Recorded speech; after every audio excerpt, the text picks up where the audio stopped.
Hello everyone, welcome to Ashok academy banking and law. आप सभी viewer का बहुत बहुत स्वागत है इस वीडियो में। ये आप उन लोगों के लिए काफ़ी गुड अपॉर्चुनिटी देखने को मिल सकती है। ठीक है, फटाफट जो लोग आ रहे हों, ठीक है, इस वीडियो सेशन में प्लीज़ जल्दी से जल्दी ज्वाइन कर लीजिए। एक्चुअली इससे पहले का जो हमारा लिंक था वो थोड़ा सा कुछ इशू था, उसमें वो सही से वर्क नहीं कर रहा था, तो उसे हटाकर मुझे दूसरा लाइव क्लास करना पड़ा है। ठीक है, ये काफ़ी इंपॉर्टेंट आपके लिए इसलिए है क्योंकि ये शॉर्ट नोटिफिकेशन कोल इंडिया लिमिटेड के द्वारा रिलीज कर दिया गया है।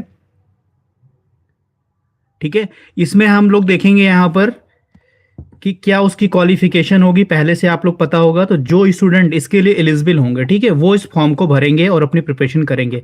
बहुत सारे स्टूडेंट ऐसे हैं जो बहुत बेसब्री से इस वैकेंसी का वेट कर रहे थे।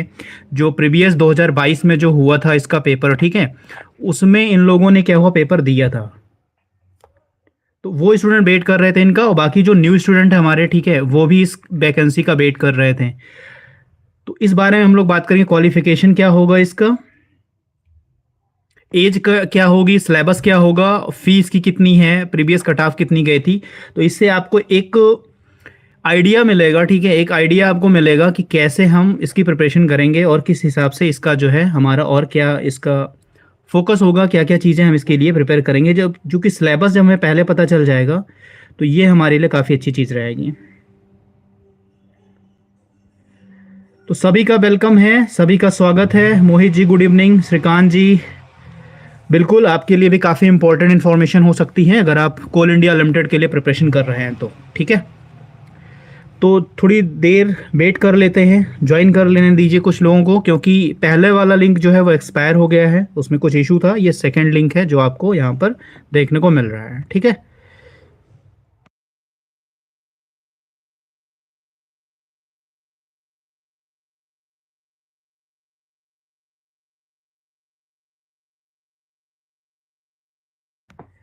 यहाँ पर एक दो जो न्यूज़ है मैं आपको बता दे रहा हूँ।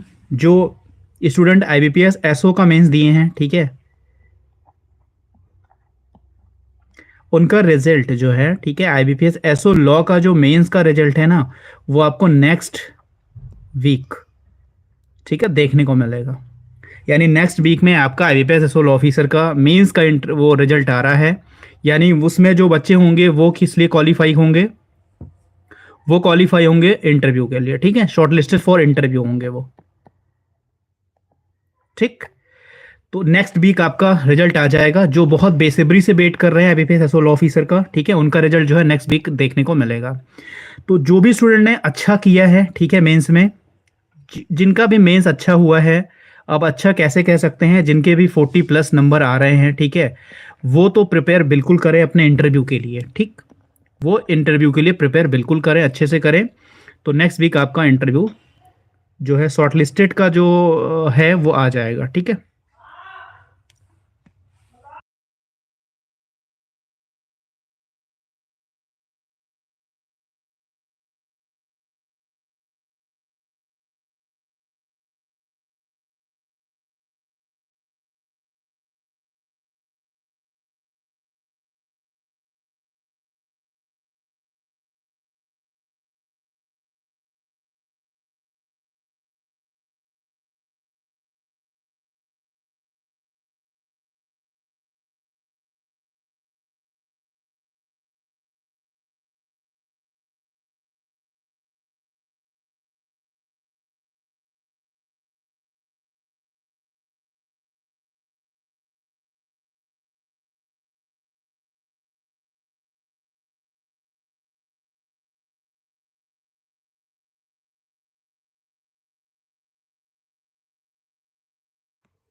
तो यहाँ पर होप ये है कि आप लोग अपनी इंटरव्यू की प्रिपरेशन काफ़ी अच्छे से कर रहे होंगे। ठीक है, और जो भी आने वाले एग्ज़ाम हैं, ठीक है, उनकी भी आप लोग प्रिपरेशन अच्छे से कर रहे होंगे। तो उनमें से एक एग्ज़ाम आपको कोल इंडिया लिमिटेड का मिल जाएगा, ये आपके लिए काफ़ी इंपॉर्टेंट है। बाकी जो आईबीपीएस आरआरबी का है, ठीक है, और आर जो आईबीपीएस एसओ का जो नेक्स्ट ईयर का है, 2025 का है, उसका जो कैलेंडर है, ठीक है, आईबीपीएस का कैलेंडर भी 15 जन तक आ जाएगा, आपको देखने को मिल जाएगा।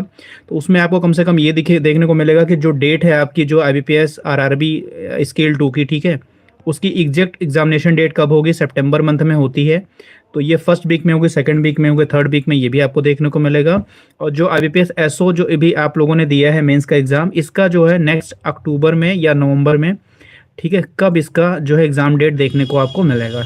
तो ये कैलेंडर जो है 15 जनवरी तक आ जाएगा, तो उसमें आपको ये चीज़ें देखने को मिल जाएंगी कि कब ये जो है रिजल्ट आरआरबी का कब नोटिफिकेशन लगभग कब आएगा, एग्ज़ाम डेट कब होगी, और जो आईपीएस एसओ लॉ ऑफिसर का है वो इनका जो है एग्ज़ाम डेट पीटी का कब होगा, तो यहाँ पर आपको देखने को मिल जाएगा। ठीक है, अब हम इस वैकेंसी में ये चीज़ देखेंगे, ठीक है, जो ये कोल इंडिया लिमिटेड की जो वैकेंसी है, ठीक,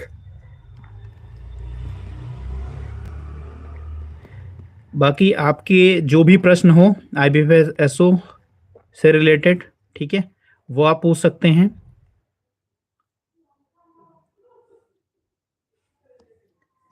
या जो भी आप कम्पिटिटिव एग्जाम जो बैंकिंग और पीएसयू से कर रहे हैं, वो भी इस बारे में यहाँ पर जानकारी मुझसे ले सकते हैं, क्योंकि हम यहाँ पर लाइव आपसे जुड़े हुए हैं। ठीक है, तो यहाँ पर हम बात करेंगे कोल इंडिया लिमिटेड की। इसकी वैकेंसी पिछली जब आई थी 2022 में आई थी, ठीक है, ये भी ध्यान लीजिए, बहुत सारे बच्चों ने दिया था, सिलेक्शन भी काफ़ी बच्चों का हुआ था।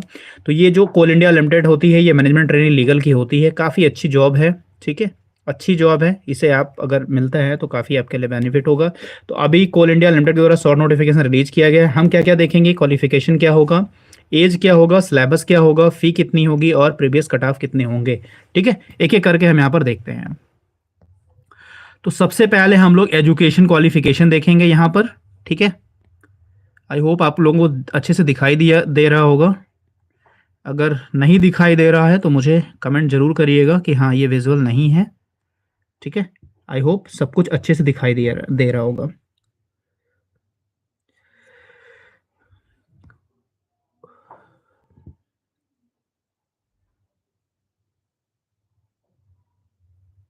देखिए, आईबीपीएस एसओ के लिए काफ़ी बच्चों की ये क्यूरियोसिटी है, क्वेरी है कि जानने के इच्छुक हैं कि कितना नंबर मेरे पास एसओ मेंस में आ जाए, ठीक है, कि हम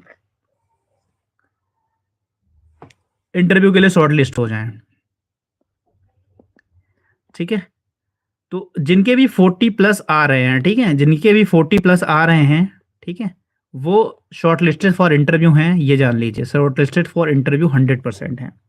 तो मोहित जी 40 नंबर अगर हैं, ठीक है, वैसे मेरिट तो इससे भी थोड़ा कम रह सकती है, 2-3 नंबर, लेकिन जिनको जिनको कॉल होगा शॉर्ट लिस्टेड फॉर इंटरव्यू का, ठीक है, वो 40 नंबर और एबव जिनके भी हैं उनके लिए ये कॉल हो जाएगी। ठीक है, तो यहाँ पर जो Coal India Limited management training legal 2025 का शॉर्ट नोटिफिकेशन है, उसके बारे में हम लोग देख रहे हैं यहाँ पर। तो यहाँ पर एजुकेशन क्वालिफिकेशन क्या होगा, ये मैं वीडियो इसलिए बना रहा हूँ कि जो बच्चे पहले से प्रिपरेशन कर रहे हैं, ठीक है, और या जो अभी स्टार्ट कर रहे हैं, जैसे पिछली बार काफ़ी जो बच्चों का इनमें से नहीं हो पाया था, ठीक है, जिन बच्चों का इसमें नहीं हो पाया था, तो वो इस वैकेंसी को दोबारा देख रहे हैं। ठीक है, तो उनके लिए भी ये है, और जो अभी न्यू बच्चे हैं, ठीक है, न्यू लॉ स्टूडेंट हैं, उनके लिए भी काफ़ी इंपॉर्टेंट है। तो पहले से अगर आपको पता रहेगा कि क्या क्वालिफिकेशन है, ठीक है, हम एलिजिबल हैं नहीं हैं, ये सारी चीज़ें अगर आपको पहले से पता रहेंगी तो आप इसकी प्रिपरेशन पहले से कर सकते हैं। तो यहाँ पर जो एजुकेशन क्वालिफिकेशन है, जो जो इम्पोर्टेंट है हम यहाँ डिस्कस कर लेंगे अकॉर्डिंग टू जो 2022 में वैकेंसी थी, उस अकॉर्डिंग हम बात कर लेंगे। कुछ चेंज होने वाला नहीं है, लगभग 99.9% चीज़ें यही रहने वाली हैं। ठीक है, तो बहुत ज़्यादा ये भी नहीं कि हाँ नया आएगा कुछ चेंज होगा कुछ चेंज नहीं होगा।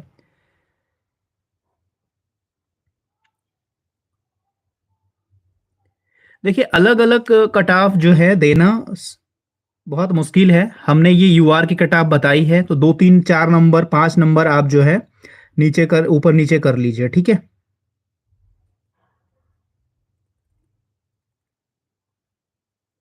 आप जो पूछ रहे हैं एजुकेशन क्वालिफिकेशन इसका, तो यहाँ पर 60% मार्क्स होना चाहिए। ठीक है, 60% मार्क्स आपका होना चाहिए लॉ में।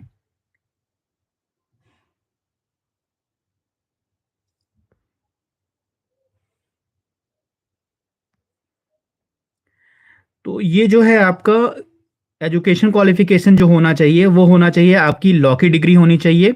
वो डिग्री आपकी 3 ईयर की हो या 5 ईयर की हो, ठीक है, दोनों इंपॉर्टेंट है। ठीक है, 3 ईयर की ड्यूरेशन हो या 5 ईयर की, और उसके साथ साथ 60% मार्क्स आपका होना चाहिए। ठीक है, तो 3 ईयर की या 5 ईयर की आपकी लॉ की डिग्री होनी चाहिए और उसके साथ ही साथ 60% मार्क्स आपका लॉ में होना अनिवार्य है। ये एजुकेशन क्वालिफिकेशन यहाँ पर इसकी है। ठीक, SC ST के लिए मे बी 55% हो। ठीक है, ये मैं आपको बता दे रहा हूं।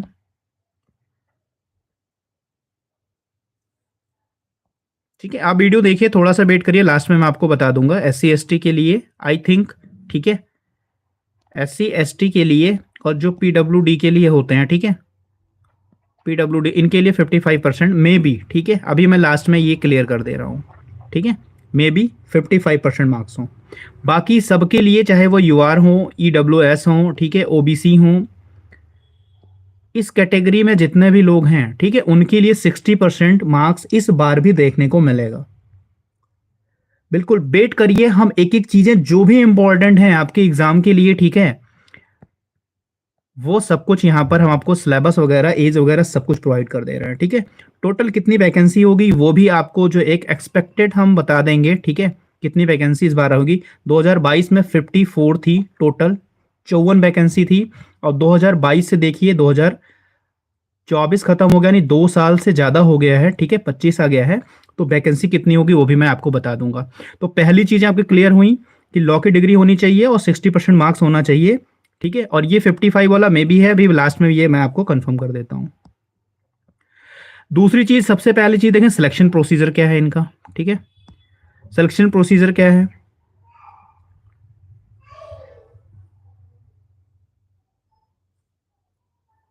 तो सिलेक्शन प्रोसीजर क्या होगा इनका, एक CBT होगा। CBT का मतलब होगा कंप्यूटर बेस्ड टेस्ट होगा। ठीक है, एक CBT होगा, ये कंप्यूटर बेस्ड टेस्ट होगा। और ये कब होगा, ये आपको इंटीमेट कर दिया जाएगा थ्रू द एडमिट कार्ड। ठीक है, जब आपका एडमिट कार्ड आएगा, यानी डेट पहले से अनाउंस कर दी जाएगी। एक इनका हैंड आउट रिलीज होगा, पहले आप फॉर्म भर लोगे, जो भी अभी इनका डिटेल एडवर्टीजमेंट आएगा, देन हम आपको वहाँ पर इन्फॉर्म कर देंगे। बट उससे पहले एक हैंड आउट रिलीज होगा, उस हैंड आउट में आपको बताया जाएगा कि कब आपका एग्जाम होगा।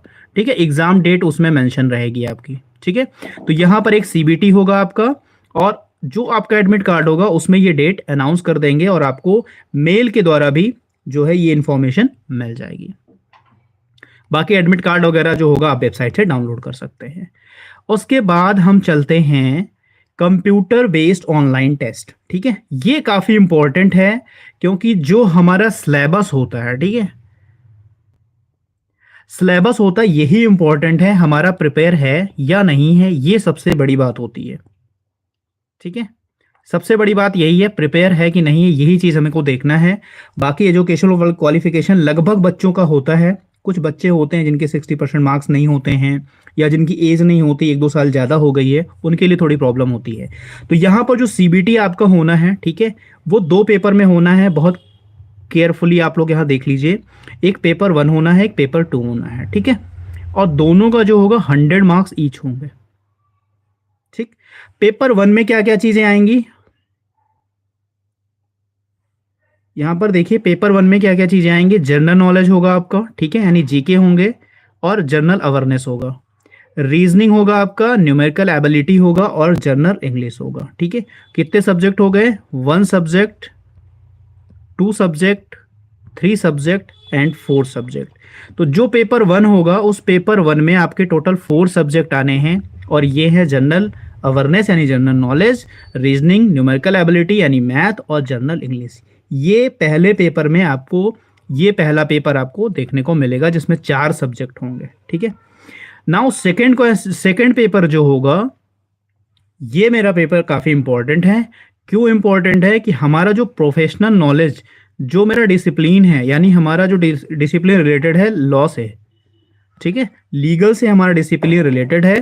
तो जो सेकंड पेपर हमारा होगा, ये होगा प्रोफेशनल नॉलेज से, और यहाँ पर 100 मल्टीपल चॉइस क्वेश्चन आपको देखने मिलेंगे। यानी जो पहला पेपर है हमारा, उसमें भी 100 क्वेश्चन आपको देखने को मिलेंगे। ठीक है, इन 4 सब्जेक्ट से, यानी 1 सब्जेक्ट से आई थिंक 25 क्वेश्चन हो जाएंगे। जो स्टूडेंट पहले पेपर दिए हों, ठीक है, वो यहाँ कमेंट में करके बता सकते हैं कि पर जो हमारा सब्जेक्ट होगा, ये 4 सब्जेक्ट है, उनमें कितने प्रश्न जो है देखने को आपको मिले थे, अगर कोई ऐसे जुड़ रहे हैं जो ये बता सकते हो, ठीक है। नाउ सेकेंड पेपर में जो हमारा लॉ का पेपर होगा, टोटल 100 मल्टीपल चॉइस क्वेश्चन होंगे, यानी 100 क्वेश्चन टोटल आपको देखने को मिलेंगे पेपर 2 में, ठीक है। और ये क्या करेंगे, कैरी करेंगे 1 मार्क्स, यानी 100 क्वेश्चन 100 मार्क्स के। There is no penalty for wrong answer. CIL में एक बहुत अच्छी बात होती है, कोल इंडिया लिमिटेड में, कोल इंडिया लिमिटेड में नेगेटिव मार्किंग नहीं है, ठीक है। Not negative marking, negative marking नहीं है यहाँ पर। अगर आप पूरे पेपर अटेम्प्ट कर लेते हो, पूरे के 200 अटेम्प्ट कर लेते हो, ठीक है, तो भी आपकी नेगेटिव मार्किंग नहीं है। ये काफ़ी अच्छी चीज़ उनके लिए है कि जो काफ़ी गेस से पेपर अपना सही कर लेते हैं। यहाँ पर जो है कोई पेनाल्टी नहीं है। No marks will awarded for the unattempt question. The question paper shall be bilingual, English और हिंदी दोनों में होंगे, ठीक है। और अगर एरर होता है हिंदी वाले में तो इंग्लिश वाला कंसीडर किया जाएगा, ठीक है। ये हर उसमें होता है। तो यहाँ पर आपको 2-3 चीज़ें पता चल गई। पहली, एजुकेशन क्वालिफिकेशन आपको पता चल गया, क्या है एजुकेशन क्वालिफिकेशन। सीबीटी होगा, ये भी आपको पता चल गया, ठीक है। आपका सिलेबस क्या होगा, ठीक है, सिलेबस क्या होगा ये भी आपको पता चल गया, ठीक है। अब आगे बढ़ते हैं, देखते हैं और क्या है आपके लिए। क्वालिफाइंग मार्क्स यहाँ पर लिखा हुआ है कि क्वालिफाइंग जो पेपर होगा, ठीक है, वो कितने मार्क्स पे क्वालिफाई होगा। तो जो सीबीटी होगा, यानी अगर आप इतने नंबर लाते हैं तो आप क्वालिफाई कर ले जाएंगे।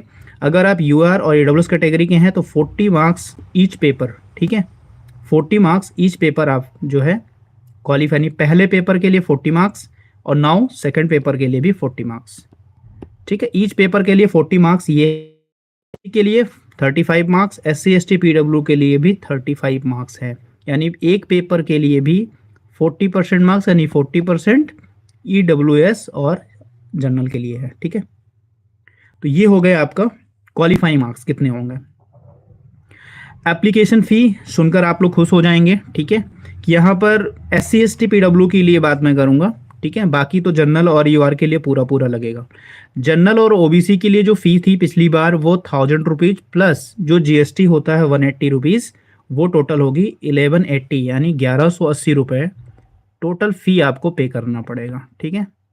टोटल फ़ी आपको कितनी पे करनी पड़ेगी, 1180 रुपये, जो जनरल और यूआर कैटेगरी और यूबीसी ओबीसी कैटेगरी के जो होंगे, ठीक है। ओबीसी, यूआर और ईडब्ल्यूएस, इन तीनों को जो है 1180 रुपये पे करने पड़ेंगे। बाकी यहाँ पर लिखा है SC ST PWD और एक्स सर्विसमैन कैंडिडेट जो हैं या एम्प्लॉई हैं कोल ऑफ इंडिया लिमिटेड के, इट्स सब्सिडरी या एग्जम्प्टेड जो भी हैं, तो इनको जो है पेमेंट अप्लीकेशन फ़ी से एग्जम्प्टेड छूट दे दी गई है, ठीक है। यहाँ पर इनका फ़ी नहीं लगेगा। SC कैंडिडेट के लिए, ST कैंडिडेट के लिए, PWD कैंडिडेट के लिए और जो एक्स सर्विसमैन है या कोल इंडिया लिमिटेड के जो भी एम्प्लॉय हैं, इन सब के लिए क्या है, फ्री है। इन पे फीस एप्लीकेबल नहीं है, यहाँ पर फ़ी एग्जम्प्ट कर दिया गया है। तो ये उन कैंडिडेट के लिए SC ST और PWD और एक्स सर्विसमैन के लिए ये चीज़ें हैं। वैसे एक्स सर्विसमैन के लिए नहीं होना चाहिए, ठीक है, और बाकी SC ST PW के लिए होना चाहिए। तो ये सब कुछ आप ऑनलाइन पे कर सकते हो। तो यहाँ एप्लीकेशन फ़ी हो गई। अब हम देखेंगे एज लिमिट कितनी है। एज लिमिट जो है, अपर एज लिमिट 30 ईयर्स जिनकी भी है, ठीक है, जनरल, यूआर और ईडब्ल्यूएस कैटेगरी के लिए तो 30 ईयर्स, ठीक है, 30 ईयर्स के अंदर अंदर जो ये एज है, ठीक है। और ये काउंट किया जाएगा आई थिंक 1 जनवरी 2025 से काउंट किया जाएगा, ठीक है, 1 जनवरी 2025 से, या मे बी, ठीक है, 1 अक्टूबर 2024 से भी काउंट किया जा सकता है, ठीक है। तो जिनकी भी एज इन ड्यूरेशन 30 ईयर हो जाएगी वो इस फॉर्म को, एबव हो जाएंगे तो नहीं भर सकते हैं, अगर अंडर होंगे तो वो फॉर्म को भर लेंगे, ठीक है। बाकी ओबीसी के लिए 3 ईयर का जो है एग्जाम्पशन है, छूट है। तो जो ओबीसी कैंडिडेट होंगे 33 तक के भर सकते हैं। SC ST को 5 ईयर का है, तो जो SC ST कैंडिडेट हैं 35 ईयर्स के जो होंगे वो इस फॉर्म को भर सकते हैं। बाकी PWD वाले कैंडिडेट जो हैं अगर यूआर में हैं तो उनको 10 ईयर्स की है, यानी टोटल 40 ईयर्स के वो लोग फॉर्म भर सकते हैं। और जो ओबीसी में है नॉन क्रीमिलियर PWD, वो उनका जो होगा 43 तक भर सकते हैं, ठीक है, 43 तक। और SC ST PWD के अगर हैं तो 45 तक भर सकते हैं। ये इनकी पूरी एज यहाँ पर दे दी गई है और ये सारी चीज़ें ऑथेंटिक हैं, ठीक है। ये 2022 का जो हमारा नोटिफिकेशन है ये सब कुछ वहाँ के हैं, ठीक।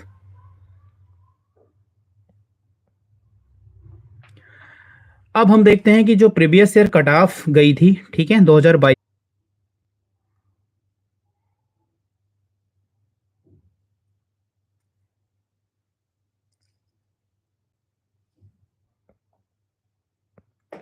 तो ये वो पीडीएफ है, ठीक है, जो आपको यहाँ देखने को मिलेगा।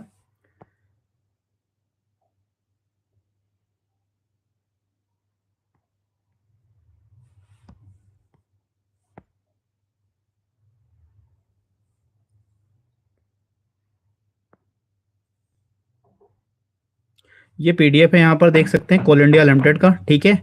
और ये जो वैकेंसी रिक्रूटमेंट था ये मार्च 2022 की थी, वैकेंसी यहाँ पर देख सकते हैं।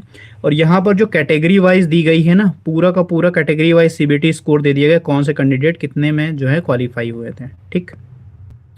यहाँ पर ये चीज़ें देख लीजिए, ये 16 नंबर पर है, यहाँ पर देख लीजिए, लीगल का था, एमटी लीगल है, ये कोल इंडिया लिमिटेड का ही है ये, ठीक है। यहाँ पर यूआर की जो कट ऑफ गई थी फाइनल, ठीक है, ये देख लीजिए, 161 गई थी, ईडब्ल्यूएस की 154, ओबीसी कैटेगरी की जो थी 149, एससी की जो थी 142, एसटी की थी 131, तो ये गई थी कट ऑफ, ठीक है, ये कट ऑफ गई थी,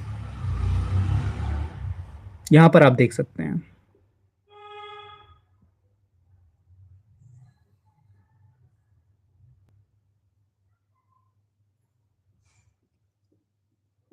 तो ये कट ऑफ है आपकी 2022 की, ठीक, ये कट ऑफ है 2022 की, आपको यहाँ पर देखने को मिल गई है। तो लगभग जितनी भी इंफॉर्मेशन थी इम्पोर्टेंट आपकी कोल इंडिया लिमिटेड एमटी लीगल की, ठीक है, आपको यहाँ पर दे दी गई है। एक स्टूडेंट का ये पूछना था कि एससी एसटी के लिए जो है, जो एजुकेशन क्वालिफिकेशन है उसमें जो 60% मांगा गया है, क्या वहाँ पर कोई छूट है? तो ये मैं अभी कमेंट में पिन कर दूंगा, आप वहाँ पर पढ़ लीजिएगा, ठीक है। मुझसे दोबारा नोटिफिकेशन गो थ्रू करना पड़ेगा, पता नहीं वहाँ पर मेंशन है कि नहीं मेंशन है, थोड़ा मैं ध्यान दे नहीं पाया, तो ये मैं कमेंट में पिन कर दूंगा, आप वहाँ पर इस चीज़ को देख लीजिएगा, ठीक है। बाकी जो लोग जुड़े हैं, अगर उनका कोई क्वेश्चन हो, कोई भी क्वेरी हो, तो यहाँ पर पूछ सकते हैं, मैं 2-3 मिनट आपसे और यहाँ पर बात करूँगा, उसके बाद इसको वाइंड अप कर दूंगा, ठीक है। तो यहाँ पर आप लोगों ने कट ऑफ देख लिया है। काफ़ी अच्छी अपॉर्चुनिटी इसलिए है क्योंकि अभी जो आईबीपीएस की प्रिपरेशन कर रहे हैं, ठीक है, उनको सिर्फ अभी सितंबर मंथ में आरआरबी जिनके पास 2 साल का एक्सपीरियंस हो गया है, ठीक है, उनको 5-6 महीने बाद एक वैकेंसी देखने को मिलेगी। जो अभी फ्रेशर हैं, जो अभी तुरंत लॉ पास करके आए हैं, ठीक है, उनके लिए ये काफ़ी अच्छी वैकेंसी होगी। और दूसरा आईबीपीएस एसओ का जो होगा, ठीक है, नवंबर मंथ में, अक्टूबर लास्ट और नवंबर मंथ में, तो उनको ये देखने को मिलेगा। उससे पहले ये वैकेंसी है, यहाँ पर आपको देखने को मिलेगी।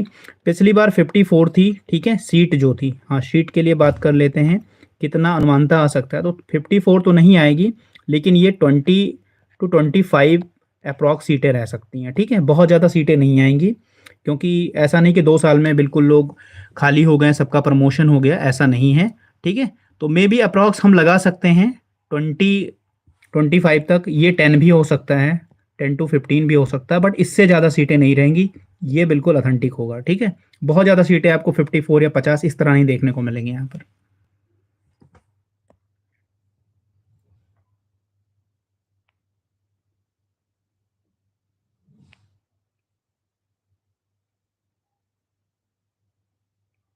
आईबीपीएस एसओ की वैकेंसी जो इस बार देखने को मिल सकती है, वो भी आपको 20-30 वैकेंसी देखने को मिल सकती है, 20-30 वैकेंसी देखने को इस बार आईबीपीएस एसओ की मिल सकती है आपको। अभी जो वैकेंसी आपकी टोटल रिपोर्ट हुई थी, ठीक है, उनमें भी धीरे धीरे डिक्रीज हो रहे हैं, वैकेंसी उसमें कम हो रही हैं, आपको देखने को मिल रहा होगा। तो उसमें जो बहुत सारे बैंकों ने नॉट रिपोर्ट किया है, ठीक है, वो नेक्स्ट वाले इसमें जो ये आएगा 2025 वाला, 2025-26 का जो आएगा, उसमें वो रिपोर्ट करेंगे उनके लिए, क्योंकि जो नया फाइनेंशियल ईयर होगा उनमें उनको डेटा वगैरह देना होगा, तो उनमें वो रिपोर्ट करेंगे,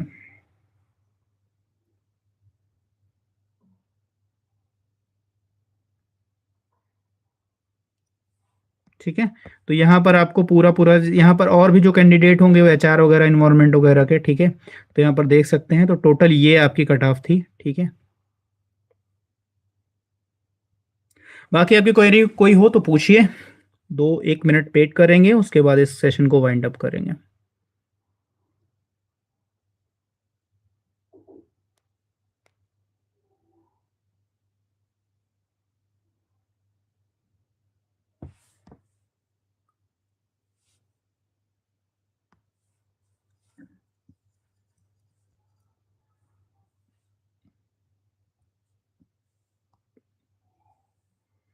आईबीपीएस एसओ लॉ ऑफिसर के मॉक इंटरव्यू चल रहे हैं।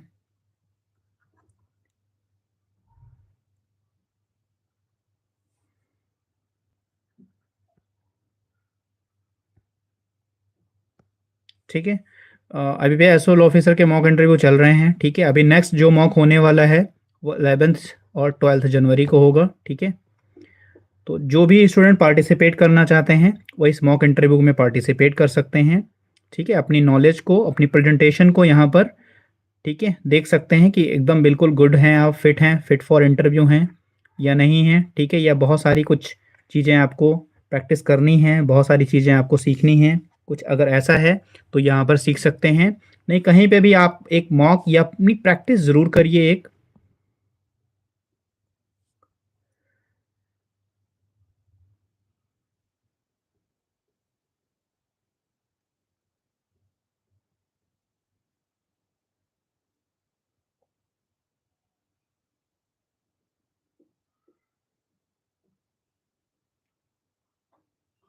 सुनील कुमार, आप किस बैंक की बात कर रहे हैं? आरआरबी की बात कर रहे हैं?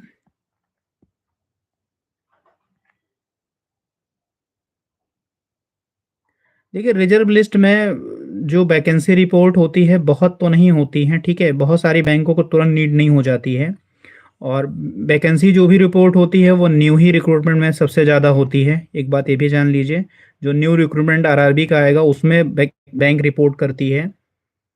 बट एक दो बैंक होंगे जिनको नीड होती है, जिनमें लॉ ऑफिसर का ट्रांसफ़र हो जाता है, ठीक है, या छोड़ देते हैं जो अपनी पोस्ट को, ठीक है, रिज़ाइन कर देते हैं, उनको नीड होती है, देन वो रिपोर्ट कर देते हैं। तो बहुत आप मानकर मत चलिए, एक या दो वैकेंसी आपको रिजर्व लिस्ट में देखने को मे भी मिल सकती है, नहीं ये कोई कंफर्म नहीं है। ठीक है,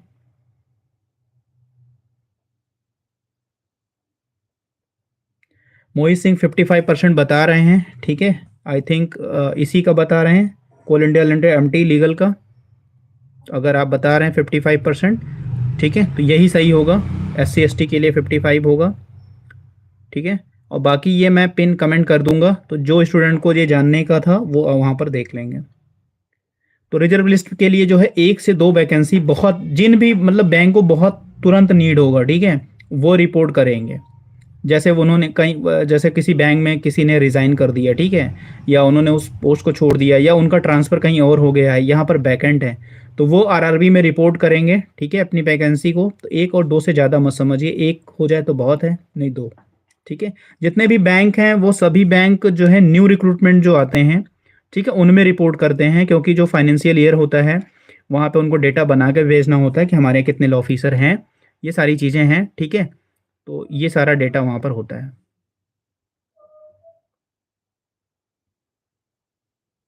तो रिजर्व लिस्ट में जो है मानकर चलिए एक दो वैकेंसी ऐड हो सकती है। बाकी बहुत सारे बच्चे ये होते हैं कि जिनकी जो ऑलरेडी हैं, ठीक है, उनके अपने मन का स्टेट नहीं मिला है। ठीक है, जैसे कोई इधर नॉर्थ का है और उसको साउथ में जॉब मिली है, वो दोबारा आरआरबी देता है। ठीक है, अगर उसको बाद में सोचो समझिए कि उससे साउथ में ही फिर से दोबारा अलॉट हो गया है, तो वो ज्वाइन नहीं करेगा। ठीक है, वो ज्वाइन नहीं करेगा, वो सीट आपकी वैकेंट हो जाएगी, तो वो रिजर्विस्ट के लिए काफ़ी बेनिफिट करेगी।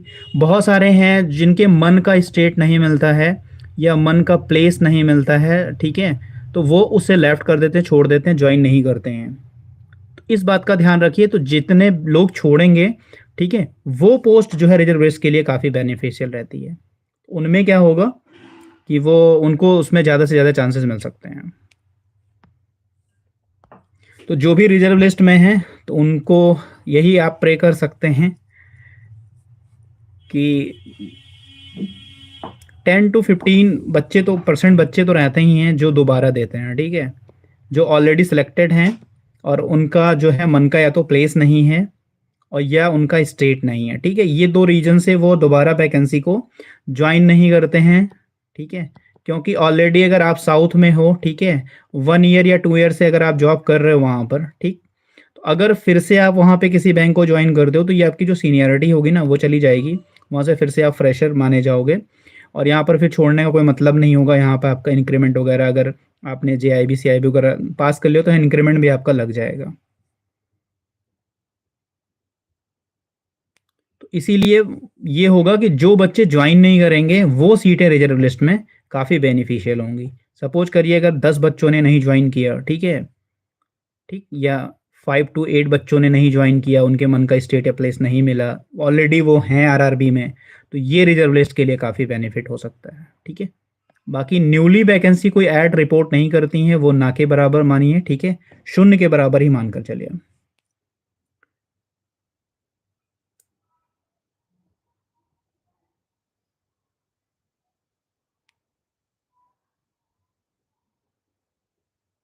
आई होप आप लोग की पढ़ाई काफ़ी अच्छी चल रही होगी, ठीक है।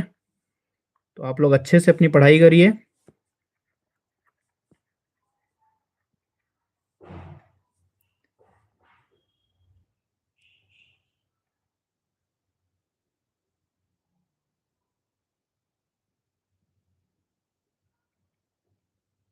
ठीक है, तो ये इन्फॉर्मेशन आपको मिल गई है, तो अपनी प्रिपरेशन में लग जाइए। जो लोग भी इस चीज़ के लिए एलिजिबल हैं, कोल इंडिया लिमिटेड MT लीगल के लिए जो भी स्टूडेंट एलिजिबल हैं वो इस भर्ती के लिए जो है प्रिपरेशन शुरू कर लीजिए।